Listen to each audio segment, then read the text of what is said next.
Hello everyone, welcome back to my channel. চলে আসলাম তোমাদের কাছে দারুণ একটি ঘটনা নিয়ে। ঘটনাটা খুবই ভয়ের। আর তোমাদের গত রাতে যে আমি ঘটনাটা শেয়ার করেছিলাম, পাখি বোনের একটি ঘটনা বলেছিলাম, যে বোন হোস্টেলে থাকতো উড়িষ্যায়। পাখি বোনের অ্যাকচুয়ালি তোমরা সবাই জানতে চেয়েছো কি হয়েছিল। আর দিদিভাই তুমি কি করে জানলে পাখি বোন মারা গেছে? তো প্রথম প্রশ্ন হচ্ছে পাখি বোন সুসাইড করে। আর দ্বিতীয়ত হচ্ছে আমি জেনেছি, সেটা হচ্ছে পাখি বোনের যে মামিমা ছিলেন, যখন মামা মারা যান তখন সেই বোনের যে মামি, সে আর ফোনে রিচার্জ করে দিত না, কারণ ফোনটা সেই তাকে দিয়েছিল। তো আর রিচার্জ করে দেয়নি। আর পাখি বোন তো থাকতো হোস্টেলে, তো ও তো কোথা দিয়ে টাকা জোগাড় করবে? যখন মামি পুরো ওর দায়িত্বটা ছেড়ে ফেলে দেয়, তখন হোস্টেলে থাকতো, হোস্টেলের সবাই ওকে এমনিতেই রেখেছিল, ওর কাছ দিয়ে কিছুই নিত না। কিন্তু ও ডিপ্রেশন, মা ছিল না, বাবা ওরকম মদ্যপ অবস্থায় থাকতো, মানে থেকেও নেই, তখন সে নিজে সুসাইড করে নেয়। আর এটা আমাকে জানিয়েছে হচ্ছে পাখি বোন অ্যাকচুয়ালি যে বান্ধবীর হোস্টেলে থাকা একটি মেয়ের ফোন থেকে আমাকে ঘটনাটা পাঠিয়েছিল। তো আমি তো জানতাম না যে এত কিছু ঘটে গেছে। ওর বান্ধবী আমাকে হঠাৎ কালকে 4:05 বিকেল বেলায় আমাকে জানায়, দিদি ভাই পাখি এরকম ঘটনা যে ওর জীবনের বলেছিল, আপনি শেয়ার করেছিলেন। আমি বললাম না, আজকেই করে দেবো। তখন ও আমাকে বলল যে দিদি ভাই, আহ যার জন্য শেয়ার করবেন সে আর নেই। আমি তখন বললাম যে তাহলে কি ও হোস্টেল ছেড়ে মামির কাছে চলে গেল? তখন বলছেন না, ও সুসাইড করে মারা গেছে, 4 দিন হচ্ছে। শুনে কথাটা খুব খারাপ লাগে, কারণ ও বলেছিল দিদি ভাই লিঙ্কটা আমাকে শেয়ার করো যেদিন তুমি তোমার ইউটিউব চ্যানেলে দিবে। তো আমি ওর বান্ধবীকে বলেছিলাম, ঠিক আছে ও নেই তো কি হয়েছে, কিন্তু ওর মনের ইচ্ছা আমি পূরণ করব। তাই কালকে শেয়ার করেছিলাম। খুব ইমোশনাল হয়ে পড়েছিলাম। আমি জানি তোমরাও প্রত্যেকে চোখের জল তো ফেলেছই। যাই হোক, এবার আমরা ঘটনায় ফিরি। সবই নিয়তি। হয়তো ওর অতটাই ওরকম ভাবে জীবন যাওয়ার ছিল, হয়তো অতটাই লেখা ছিল যে ও এরকম ভাবেই এত বছর বাঁচবে, এরকম হবে।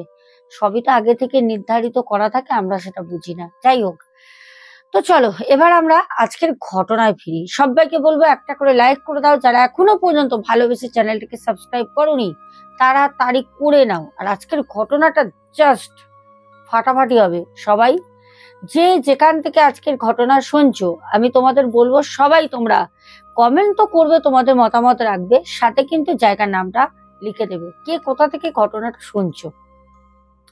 তো চলো ঘটনায় ফিরি।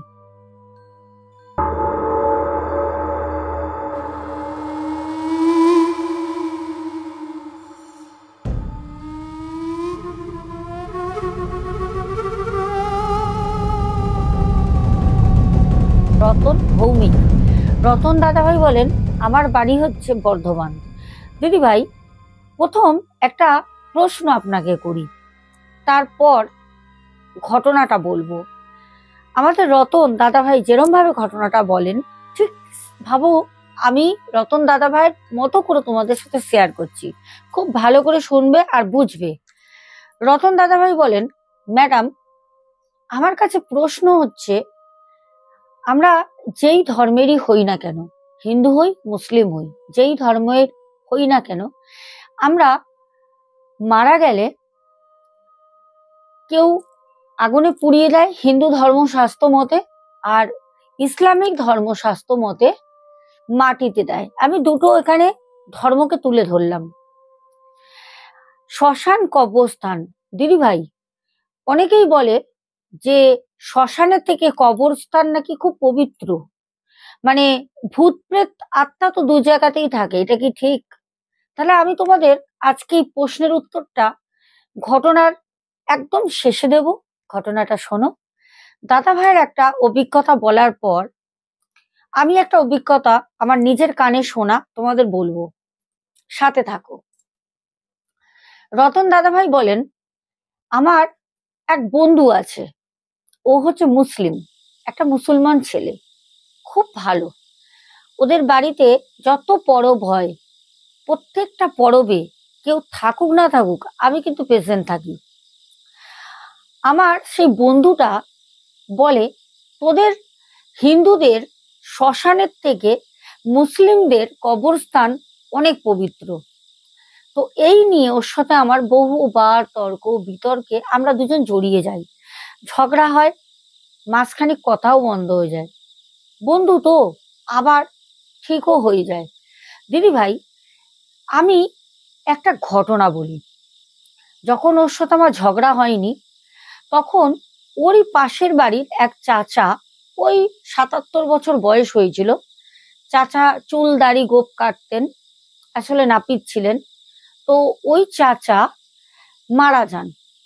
যখন মারা যায় তখন ও আমাকে বলল, আমি ওকে ডাকছিলাম ফুটবল খেলবো, তো আমার বন্ধু আমাকে বলল যে রতন, তুই আমার পাড়ায় চলে আয় ভাই। আমি বললাম কেন, কি হয়েছে? বললো পাড়ায় আয় না, আমাদের পাড়ায় পাশের বাড়ির এক চাচা মারা গেছে, তো সেই জানাজা করতে যেতে হবে। তো আমি বললাম আমি যাব, আমি তো হিন্দু ঘরের ছেলে। বললো তাতে কি হয়েছে, কেন হিন্দুরা মরলে মুসলমানরা যায় না, চলে আয়। আমি ওর কথা শুনে সোজা চলে গেলাম, আর কোনো সাত পাঁচ ভাবিনি, যে ও যখন আমাকে অনুমতি দিচ্ছে তাহলে আমি চলে যাই। আমি গেলাম, যেতে দেখলাম চাচার ইন্তেকাল হয়েছে, বাড়ির লোকজন কাঁদছে, এটা তো স্বাভাবিক, যেই ধর্মেরই হোক মারা গেলে সবাই কাঁদে। তো কান্নাকাটি হচ্ছে, তারপরে তাকে মাটি দেওয়ার জন্য নিয়ে যাওয়া হয়, গোসল করানো হয়, তারপর তার জানাজা হবে। তো আমি সাথে কবরস্থানে যাই। তো কবরস্থানে গিয়ে যখন সবাই মাটি দেয়, তো আমার ওই মুসলিম আমাকে, যে বন্ধুটা, ও আমাকে বললো তুইও মাটি দে। আমি বললাম আমি দেবো? কেউ কিছু বললে? বললো কেউ কিছু বলবে না, দে, কি হয়েছে, তুই তো পবিত্র কাজ করছিস, মাটি দেওয়াটা পবিত্র কাজ, দে। বাড়ির লোক যারা বড় ছিল চাচার, তারা একে একে দেওয়ার পর পাড়ার সবাই দিয়েছে, তো আমার ওই বন্ধুও দেয়, আমিও দিই। যাই হোক, দেবার পর একে একে না সবাই যার মতো যে চলে যায় বাড়ি। তা আমি আর ও ওই কবরস্থান থেকে বেরিয়েই ডান হাতে একটা পুকুর পড়ে। পুকুর পাড়টা খুব সুন্দর বাঁধানো, মানে যারা জানাজা করতে আসে, মাটি দিতে আসে, তারা ওখানে বসে রেস্ট করে। তো গাছ, বিশাল একটা গাছ, লাল পাকা সিমেন্ট দিয়ে বাঁধানো জায়গা। তো আমরা দুজন চা কিনলাম, চা নিয়ে ওইখানে গিয়ে বসে আছি, কেউ নেই, কেউ না, আমি আর আমার বন্ধুটা। ও আমাকে তখন বলল, জানিস এই যে আমাদের কবরস্থান দেখছিস কত বড় বলতো? আমি বললাম হ্যাঁ রে ভাই, প্রচুর তো কবর আছে ভিতরে দেখলাম, মানে সেই সমাধি করে রাখে তো।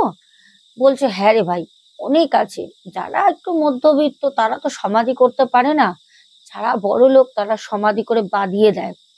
তো অনেকে বেড়া দিয়ে রেখেছে, কেউ প্লাস্টিক কাগজ দিয়ে রেখেছে, দেখলাম যার যেরকম সামর্থ্য সেরকম ভাবে। তো ওখানে মাটি কিনতে হয়, মাটি মানে জমি কিনে কবর দিতে হয়। তো যাই হোক, এইসব অনেক কিছু ওর কাছ দিয়ে জানছি। আমাদের তো এরকম না, আমাদের তো চুল্লি হয়ে গেছে, কাটে শুয়ে পুড়িয়ে দেয়, গঙ্গায় ফেলে দিচ্ছে। ওর মানে যে নাভিটা থাকে, সে নাভিটা অস্থি হিসাবে নেওয়া হয়, যেটা বিসর্জন করা হয় জলে। তা এইসব কথাবার্তা এসব হচ্ছে। তো আমার মুসলিম বন্ধুটা চা খেতে খেতে আমাকে বলল, জানিস তো, তোকে একটা কথা বলি রতন, দেখ, মানুষ সবই এক, ধর্ম হচ্ছে যার যার, কেউ মুসলিম, কেউ হিন্দু, কেউ খ্রিস্টান, কেউ জৈন, কেউ শিখ, কেউ বৌদ্ধ, আমরা তো সবাই মানুষ বল, দেখ কিরকম ভেদাভেদ। এই কথা বলতে বলতে তখন ও আমাকে বলল, জানিস ছোটবেলায় আমার যে নানু ছিল, আমার নানু আমাকে একটা কথা বলতো, মুসলিম বন্ধুটা আমাকে বলছে। আমি বললাম কি বলতো? তো আমাকে তখন বলছে, আমার নানু সবসময় আমাকে বলতো যে কবরস্থানে কখনো থুতু ফেলবি না, কবরস্থানে কখনো প্রস্রাব করবি না, এগুলো করতে নেই। নানু যেরম ভাবে বলতো সেরম ভাবে বলা হচ্ছে ঘটনাটা। তো তখন আমার বন্ধু অনেক ছোট বাচ্চা, বয়স 11-12 বছর বয়স। নানু মারা গেছে, নানু নেই। তো যখন নানু বলতো তখন আরো ছেলেরা, মানে এই আমার বন্ধু, মুসলিম বন্ধুটির মতনই আরো ছোট ছোট বাচ্চা, তারা তখন ছোট ছিল। সবাই একসঙ্গে বসে নানুর কাছ থেকে ভূতের, রাজার, রানীর গল্প শুনতো। তো নানু কখনো কখনো গল্প বলতো বানিয়ে বানিয়ে রাজা রানীর, আর কখনো কখনো সত্যি কথাও বলতো, ঘটনা। ভালো শিক্ষা দিত। কে শিক্ষা দেবে? আমাদের তো গুরুজনরাই শিক্ষা দেয়। তো আমার যে বন্ধুটি, ও একদিন 16 বছর যখন ওর বয়স, তখন ওর যে বন্ধুরা ছিল, যাদের সাথে পাড়ায় মিশতো, একে একে এখন তারা সব সৌদিতে চলে গেছে কাজে। তো তখন ওরা একদিন নিজেরা সবাই মিলে ভাবে যে চল আজকে আমরা কবরস্থানে যাব, দুপুরবেলা ঢুকবো। এবার কবরস্থানে কিন্তু তোমাকে ঢুকতে দেবে না, তুমি এমনি ঘুরতে যাবে, ওটা কোনো ঘুরতে যাওয়ার জায়গা না। ওটা মানুষ যখন জীবিত থাকে এত জলে, এত ডিপ্রেশন, এত অশান্তি, ঝগড়া, ছুটোছুটি, মৃত্যুর পর সবাই মাটির নিচে বিশ্রাম করছে। ওখানে যারা গেটে আছে, গেট তালা দিয়ে রাখে, যদি কোনো জানাজা আসে তবেই যেতে দেয়, কাউকে ঢুকতে দেয় না। আর বড় করে ঘেরা, কেউ পাঁচিল টপকেও ঢুকতে পারবে না। আবার ঢুকলে পারে গার্ড আছে, গার্ড দেখে নেবে, কেন অনেকে বডি পার্ট তুলে নিয়ে যায়, তো এসব ব্ল্যাক ম্যাজিকের জন্য ওখানে মানে গার্ড থাকে। তো আমার মুসলিম বন্ধুটা বলছে আমরা ওই কবরস্থানের ওখানে গিয়ে চুপচাপ দাঁড়িয়ে থাকি, একটা না একটা তো জানাজা আসবেই, মৃতদেহ আসবে, তাদের সাথে যাব। এবার মৃতদেহ আসলে কি, তখন তো আর কেউ দেখে না, সবাই কান্নাকাটি করে, কষ্ট ভোগ একটা। তো কে ঢুকছে না ঢুকছে, অনেকেই ওরকম যায়, দেখে না। তো বুদ্ধি করে আমার ওই মুসলিম বন্ধুটা তার প্রায় 7-8টা বন্ধু নিয়ে ওই কবরস্থানের আশেপাশে ঘুরে বেড়ায়। ঠিক সকাল, তখন প্রায় 1:30, না তখন প্রায় দুপুর 1:30-2টো বাজে। ওই সময় একটা জানাজা আসে, একজন বয়স্ক যখন আসে, তখন ওরা কি করে, ওই 16 বছর, 14 বছর, 15 বছর, 17 বছর বয়সের বেশি না, ওই 6-7 জন ওই জানাজার সাথে, যারা আত্মীয় পাড়ার লোক আসে ওদের সাথে ঢুকে যায়। ওরা ঢুকে যায়, ঢুকে গিয়ে ওরা কিন্তু ওইখানে আর দাঁড়ায় না, কেন অত ছোট ছোট ছেলে একদল গেলে তো গেট খুলবে না, বুঝতে পারবে অন্য কোনো মতলবে এসছে। তো ওরা কি করে, ওই জানাজার সাথে ঢুকে গিয়ে ওরা চারপাশে ঘুরতে থাকে। এবার সবাই তো ওই যে মৃতদেহ তাকে নিয়ে ব্যস্ত, ওরা কি করে ভিতর দিকে ঢুকে যায়। ভিতর দিকে গিয়ে খুব ফাঁকা নিলিবিলি, গাছপালা আছে, বসার মঞ্চ করা আছে ভেতরেও।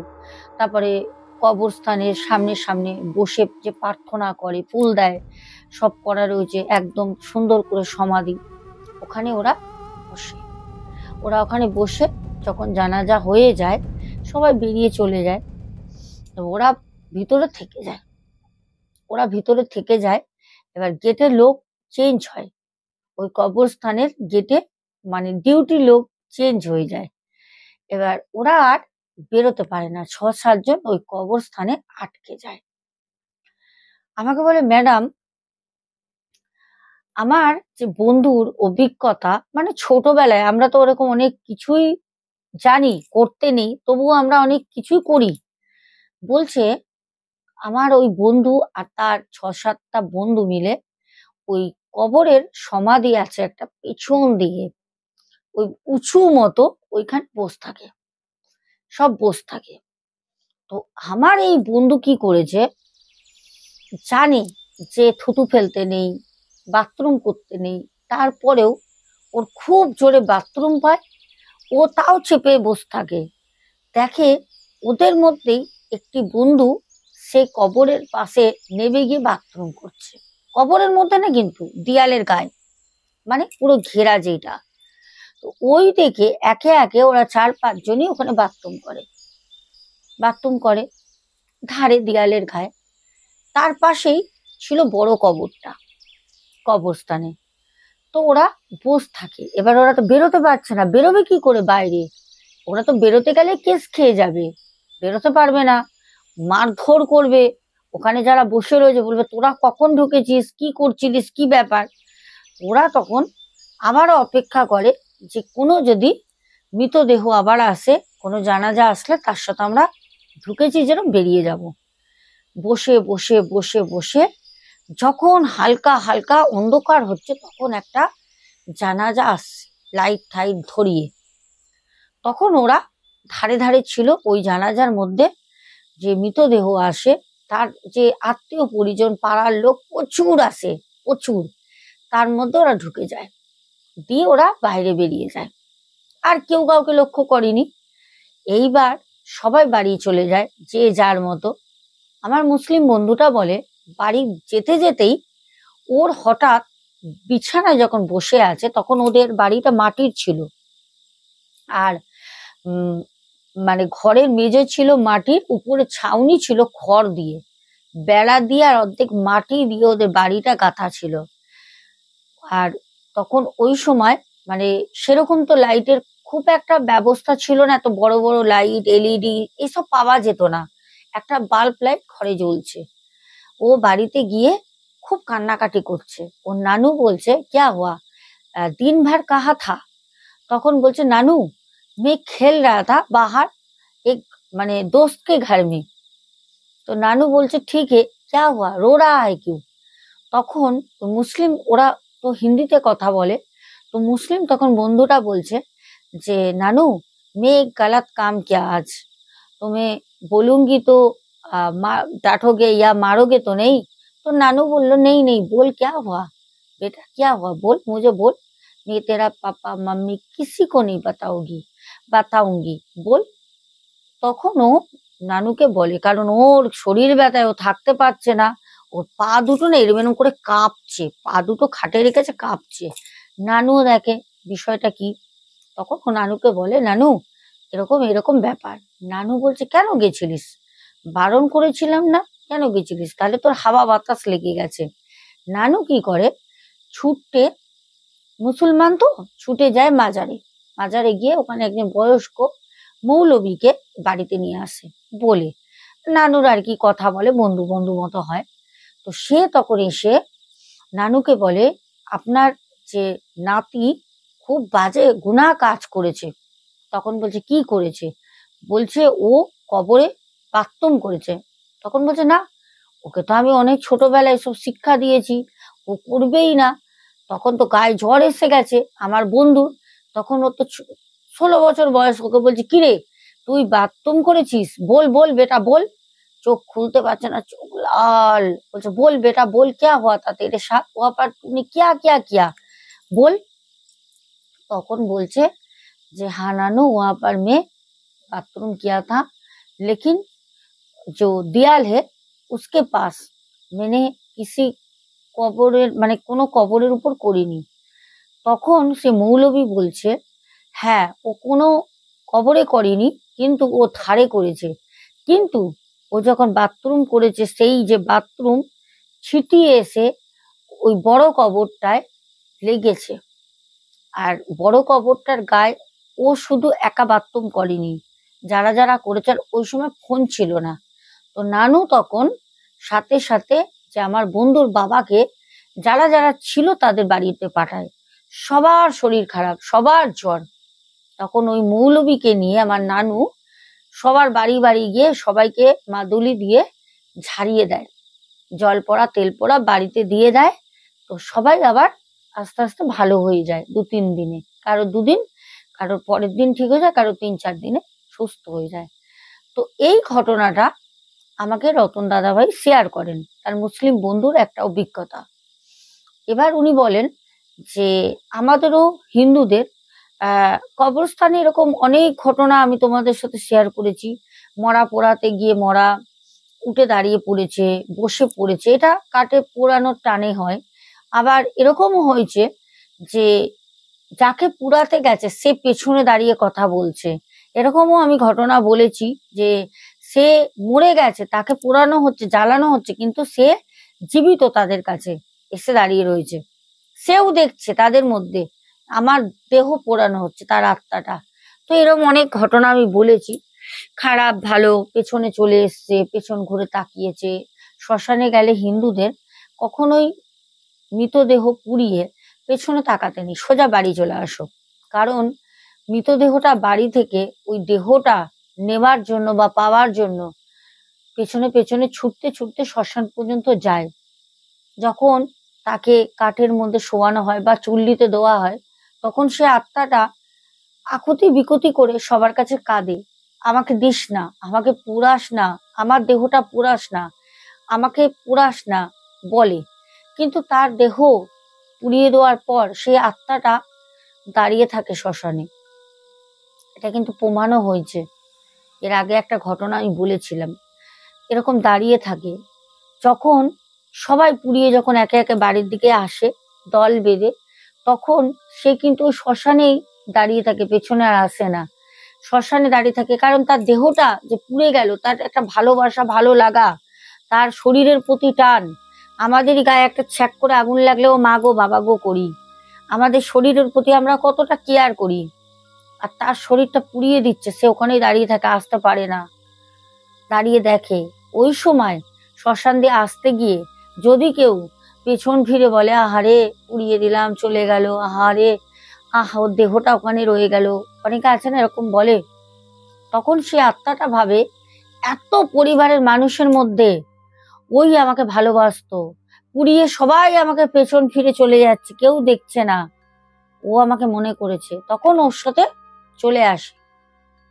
না দেখলে আত্মাটা ভাবে আমার মায়া, আমার মোহ, আমার পরিবারের লোক সব ত্যাগ করে দিয়েছে, সবাই আমাকে পুড়িয়ে হই হই করতে করতে বাড়ি চলে গেল।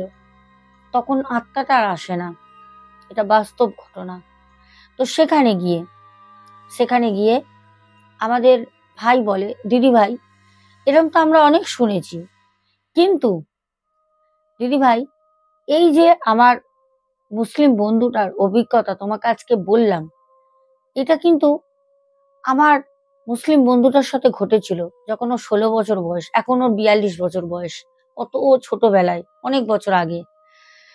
এটা একটা শিক্ষণীয় ঘটনা তোমাদের শেয়ার করলাম। যেরকম আমরা তারাপীঠ মহাশ্মশানে গেলেও ছোটবেলায় যখন মা বাবার হাত ধরে যেতাম, তখন মা বাবা বলতেন থুতু ফেলবে না, ঠিক আছে, হাত ধরে যাবে, একা যাবে না, চুল ছেড়ে যাবে না। এখন তো মানুষ মানে না, এখন সবই করে, গুটখা খাচ্ছে, পান খাচ্ছে, থুতু ফেলছে, ঠিক আছে, এখন করে।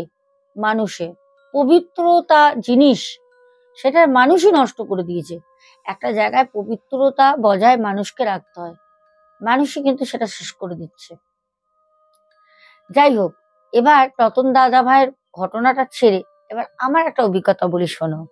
হ্যাঁ, আমার সাথে হয়নি, কিন্তু আমার তো বাবারও গাড়ির বিজনেস ছিল, এখন নেই, আর আমাদেরও গাড়ির বিজনেস। তো আমার বাবার ওই গাড়ির সূত্রে একজনের সাথে পরিচয় হয়েছিল, তার বাড়ি খুব কাছাকাছি, খুব দূরে থাকে না সে, তার সাথে পরিচয় হয়। তো এইবার আমি তোমাদের এবার বলি, আমার বাবার সাথে পরিচয় হয়, তার বাড়ি খুব নিয়ারেস্ট, খুব দূরত্বে না। সে জানায় একদিন সে একটা রিজার্ভ নিয়ে গিয়েছিল। তোমরা সবাই জানো ব্যারাকপুরে পোস্টমর্টম রুম আছে, যেটা ক্যান্টনমেন্ট এলাকায় পড়ে, রিভার সাইড রোড ওই দিকটা, মানে কোর্টের ওই দিকটা। যারা ব্যারাকপুরে আশেপাশে থাকো তারা তো বুঝতেই পারবে, কোর্টের ওই দিকটা। ওইখানে একজনকে রিজার্ভ নিয়ে যায়, সেই কাকাটা, আমরা কাকাই বলি। তো রিজার্ভ নিয়ে যেতে কাকা বলছে, আমি তো রিজার্ভ ছেড়ে দিই, মানে পোস্টমর্টম রুম ছাড়িয়ে অনেক ভেতরে রিজার্ভ নিয়ে যায়, ওই 5টা 5:30টার দিকে, শীতকাল, আর শীতের সময় 5টা মানে অন্ধকার। কাকা বলছেন, আমি রিজার্ভটা ছেড়ে যখন বাড়ি ফিরছি, অতগুলো অলি গলি, ওইদিকে যারা থাকো জানো, আমিও গেছি, বহুবার গেছি, কোনোদিন, এখন গাড়ি হয়েছে যাব কোনোদিন, অবশ্যই তোমাদের সাথে ভিডিও করবো, দেখাবো। তারাও একটু এদিকে কাজটা মিটিয়ে নি। তারপর বলছে, যখন আমি ওখান থেকে গাড়ি নিয়ে আসছি, ওই সময় আমি রাস্তা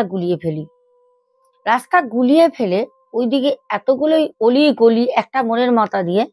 ওই কাকা রাস্তা চিনতে পারেননি, কারণ উনি প্রথমবার ওইখানে গেছিলেন রিজার্ভ নিয়ে, কোনো গাড়ি যায়নি, সেই কাকা যায়। সবাই ওইদিকে নাম শুনে কেউ যায় না এখনো পর্যন্ত। সন্ধ্যের পর ওখানে লোকই হাঁটাহাঁটি করে না, ফাঁকা। যারা যায় তারা নিজেদের পার্সোনাল গাড়ি নালে ভাড়া করে, রিজার্ভ করে, তাও খুব সম্ভবত। তো যাই হোক, কাকা বলে আমি রাস্তা হারিয়ে ফেলে ঘুরছি, এদিক ওদিক এদিক ওদিক ঘুরছি, রাস্তা পাচ্ছি না। কাকা বলছে ঘুরতে ঘুরতে ঘুরতে ঘুরতে একটা অন্ধকার গলির মধ্যে ঢুকে যাই। আলো ছিল, যেই গলিতে প্রথম ছিলাম। মানে আমি তো অ্যাকচুয়ালি ক্যান্টনমেন্ট যে রোড, যেটা বেরোচ্ছে কোর্টের পাশ থেকে, ব্যারাকপুর কোর্ট, ওখান থেকে যে রাস্তাটা, ওই রাস্তাটা খুঁজছে। তবে তো সোজা আসবে court road, river side road নিয়ে ব্যারাকপুর চিড়িয়া মোড়ে, কিন্তু খুঁজে পাচ্ছে না। বলছে একটা অন্ধকার গলিতে ঢুকে যাই, ফাঁকা নির্জন, একটা রাস্তায় লোক নেই, একটা প্রাণী নেই।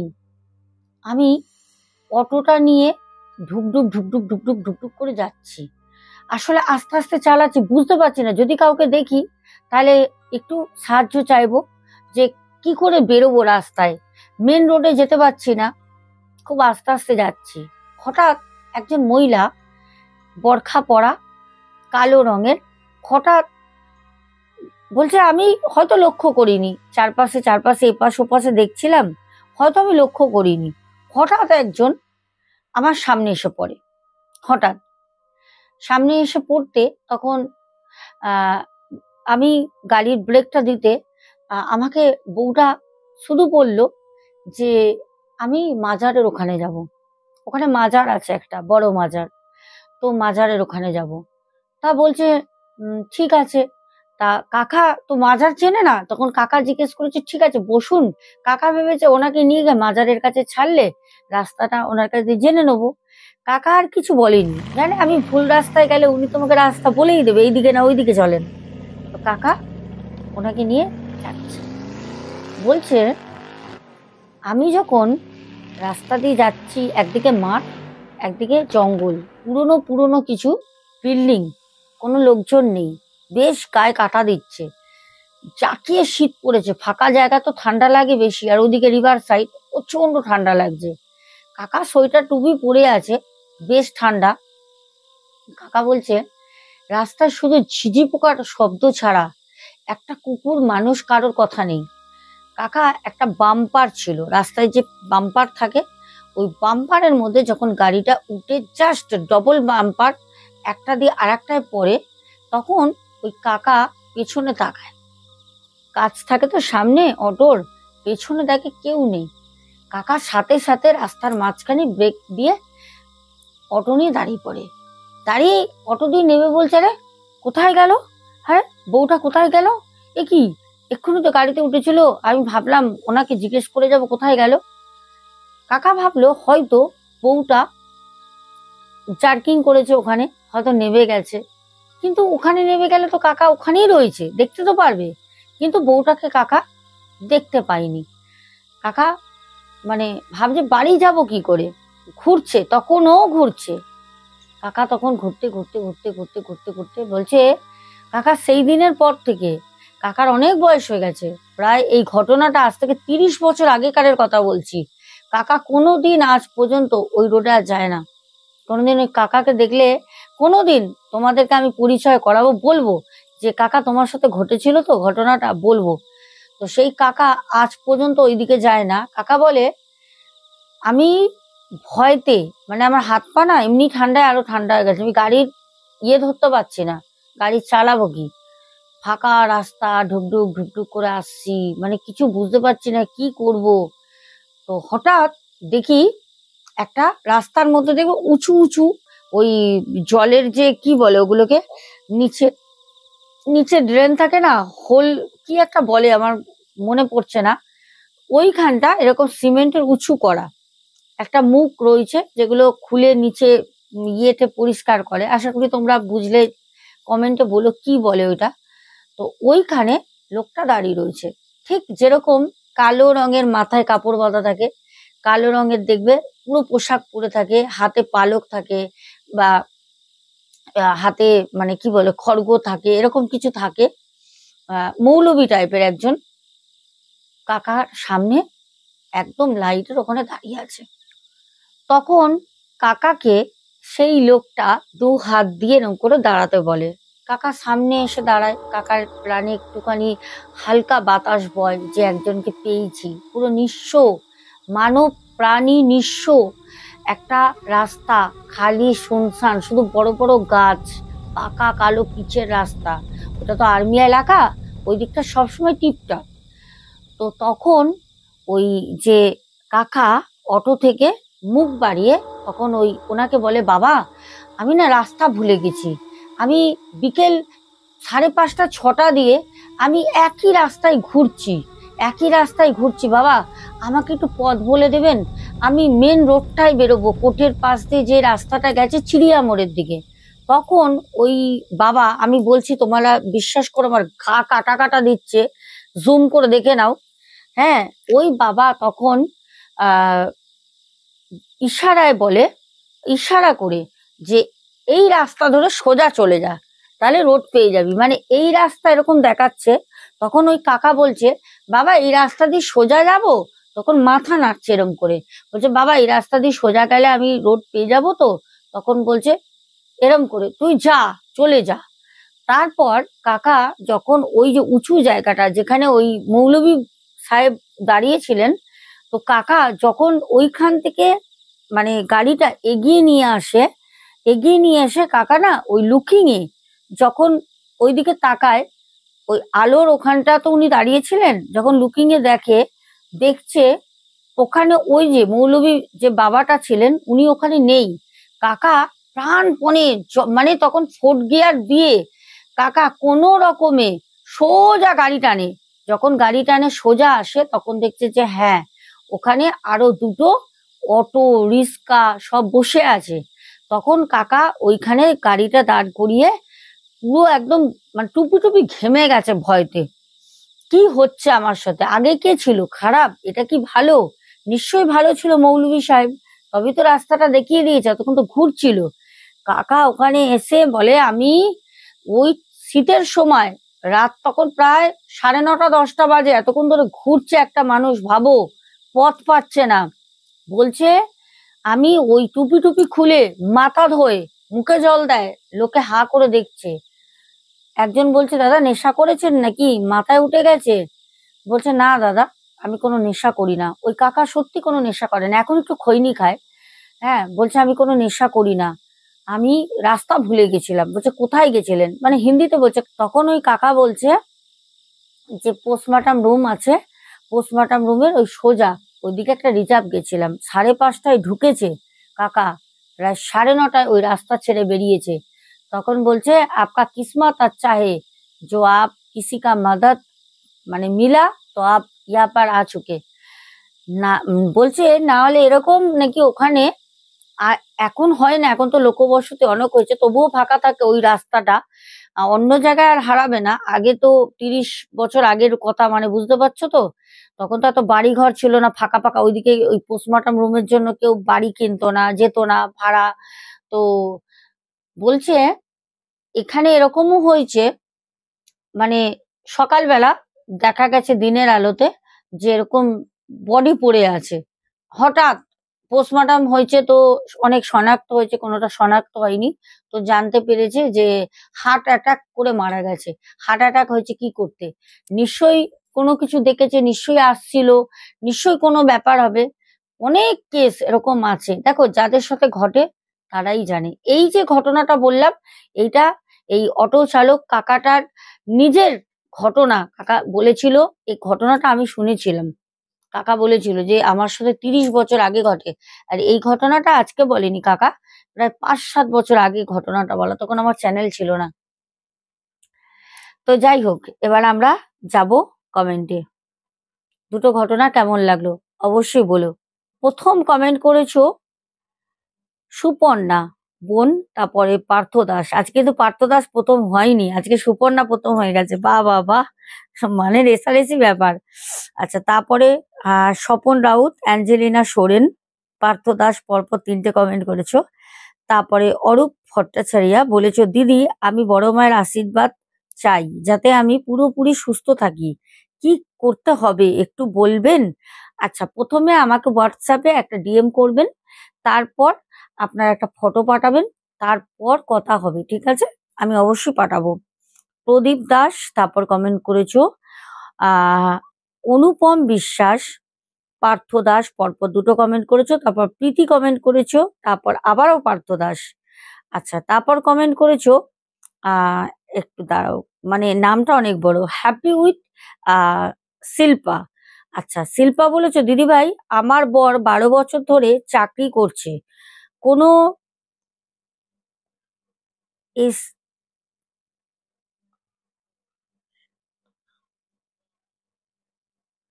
আচ্ছা, কোনো মাইনে বাড়ছে না, তুমি কি কিছু করতে পারবে? তুমি আমাকে প্রশ্ন করছো? হুম। যদি কোথাও কোনো বাধা থাকে তুমি মাকে বলে কাটিয়ে দেবে। তোমার ফোন নাম্বারটা দাও, আমি নাম্বারটা তোমায় দিয়ে দিয়েছি।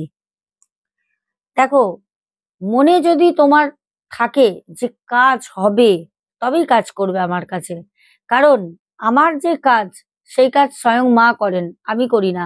আজ পর্যন্ত আমার কাছে অনেক মানুষ ভয়েস পাঠিয়ে রেখে দিয়েছে, আমি যেগুলো দিও না, আমার মনে থাকে না, আর আমি বেশি দেখাতেও চাই না কি ভয়েস পাঠিয়ে রেখেছে, মানে আমি কি কাজ করেছি, যেই কাজ তাবর তাবর জায়গায় গিয়ে করতে পারিনি। আমি কেউ না, কিচ্ছু জানি না, সব বড় মায়ের দান।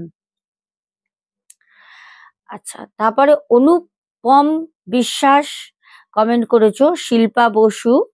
আচ্ছা, তারপর আবারও কমেন্ট করেছো পার্থ দাস, দিদি তুমি কাঁদছো কেন? অ্যাকচুয়ালি কালকের ঘটনাটা বলতে গিয়ে না খুব ইমোশনাল হয়ে গেছিলাম ভাই। আসলে আমরাও তো মানুষ, চোখের জল আটকে রাখতে পারছিলাম না, তাই একটু, আর কিছু না। আচ্ছা, করবী দত্ত বাংলাদেশ থেকে অনেক দিন পর একটা বড় কমেন্ট করেছে, পড়ি। বাংলাদেশ থেকে অনেকদিন পর তোমার কাছে লিখছি সোনা, তুমি কেমন আছো? আমি ভালো আছি, তুমি কেমন আছো দিদি ভাই? তোমার আবেগপ্রবণ কথাগুলো শুনে আমার নিজের মনটাও ভ্রাক্রান্ত ভারাক্রান্ত হয়ে গেল। ঈশ্বর কেন মাঝে মাঝে এত কৃপণ হন জানি না, যাকে দেন তাকে উজাড় করে দেন, যার হ্যাঁ কাছের থেকে ছিনিয়ে নেন তার প্রতি কেন এত নির্দয় হন, বুঝতে পারি না। এটাকেই কি পরজন্মের কর্মফল বলে? আমারও তাই মনে হয়। তোমার কাহিনীটা হঠাৎ করেই যেন মেয়েটিকে মৃত্যু সংবাদ শোনানোর মাধ্যমে শেষ হয়ে গেল। ওর কি হয়েছিল? ও সুসাইড করেছিল। এই চিঠি তুমি কি ভাবে পেয়েছিলে? জানা হলো না। কালকে এতটাই ইমোশনাল হয়ে পড়েছিলাম, মানে আমি আর ওই বিষয় নিয়ে কথা বাড়াতে চাইনি। খুব কষ্ট হচ্ছিল, খুব মন থেকে খুব কষ্ট হচ্ছিল। আমি জানতে পেরেছি, প্রথমেই বললাম, সেটা হচ্ছে পাখি বোন যার ফোন থেকে আমাকে ঘটনাটা পাঠিয়েছিল, মামি তো আর যোগাযোগ করেনি মামা মারা যাওয়ার পর। তো হোস্টেলের বান্ধবীরাই ওকে সবাই একটু জামা কাপড় ক্রিম সাবান শেয়ার করতো, আর হোস্টেল থেকে ওকে এমনিতেই রেখেছিল। আসলে মেয়েটা খুব অভিমানী ছিল। মেয়েটা কারোর দান, কারোর দেওয়া, এবার সবাই তো সব রকম হয় না, হয়তো দিচ্ছে পরে দুটো কথা বলছে, কিছু তো ওর মনে লেগেছিল, যার কারণে ও নিজেই সুসাইড করে নেয়। আর এটা ওর বান্ধবী যার ফোন দিয়ে আমায় ঘটনা জানিয়েছিল, সেই আমাকে কালকে 4:05 খবরটা দেয়।